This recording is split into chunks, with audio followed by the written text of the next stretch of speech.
Dans le domaine du travail, voilà un thème qui est un thème récurrent et qu'on entend de plus en plus ces 20 dernières années, la question des risques psychosociaux. Alors, tout d'abord, ce qu'on appelle risque psychosocial et risques psychosociaux, c'est les risques identifiés pour la santé physique et mentale des travailleurs, avec en cause le problème des conditions d'emploi, la question de l'organisation du travail, et puis tout le domaine dit des relations, que ce soit des relations au sein de l'entreprise ou avec des personnes extérieures, des clients par exemple, des usagers. Dans ce domaine, il y a un certain nombre d'obligations légales. C'est les obligations légales qui portent sur la protection de la santé physique et mentale des travailleurs. Le Code du travail, les obligations légales sur la question du harcèlement, les accords entre le patronat et les syndicats sur la question du stress en 2008, sur le harcèlement et la violence en 2010, sur la qualité de vie au travail et l'égalité un petit peu plus tard en 2013. Et puis c'est l'obligation faite aux entreprises de remplir annuellement un document unique d'évaluation des risques, une transcription des risques. Et là, les textes datent de 2001. Donc en gros, ça fait une vingtaine d'années qu'on se pose ce type de questions en France.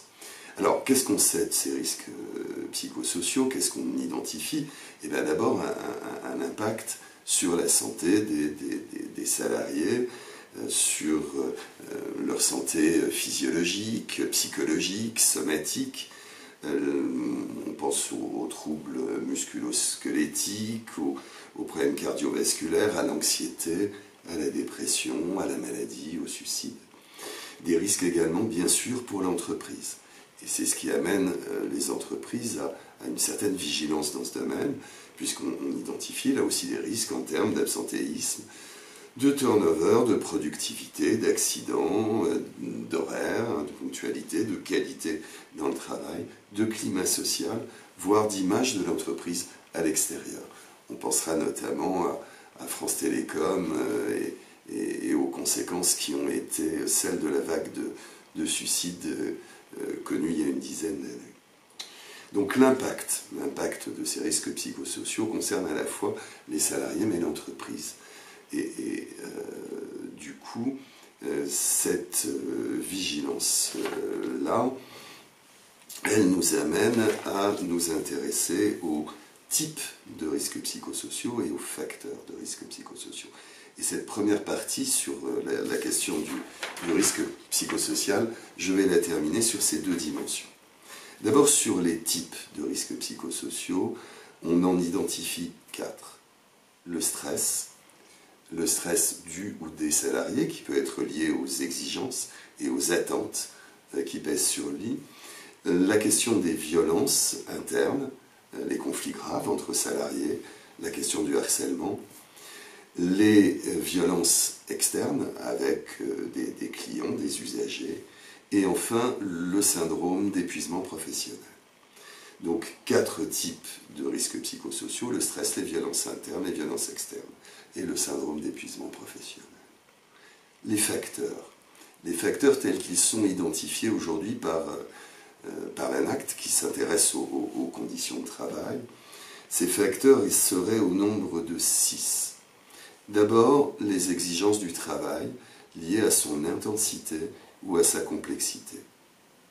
Ensuite, les exigences émotionnelles liées aux violences ou liées au fait de devoir cacher ses émotions.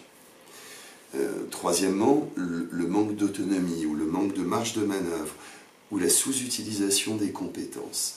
J'y reviendrai également quand on abordera la question du bore-out ou du burn-out dans une prochaine vidéo. Quatrièmement, les mauvais rapports sociaux et les mauvaises relations de travail, sur un manque de clarté dans les exigences, sur des problèmes organisationnels, sur un manque de solidarité ou de reconnaissance. Cinquièmement, et ça me paraît très important, les conflits de valeurs et la qualité empêchée. C'est donc du côté de la perte de sens. Je pense notamment aux travailleurs sociaux, aux gens qui sont dans le médical ou dans le paramédical. sur lequel ce type de question est extrêmement prégnante.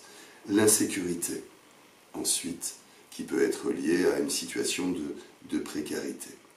Donc, 6 facteurs de risque que je rappelle: les exigences du travail, les exigences émotionnelles, le manque d'autonomie ou de marge de manœuvre, les mauvais rapports sociaux ou relations de travail, les conflits de valeurs et la qualité empêchée, l'insécurité. Autant de facteurs qui représentent, qui sont du côté de ces risques psychosociaux.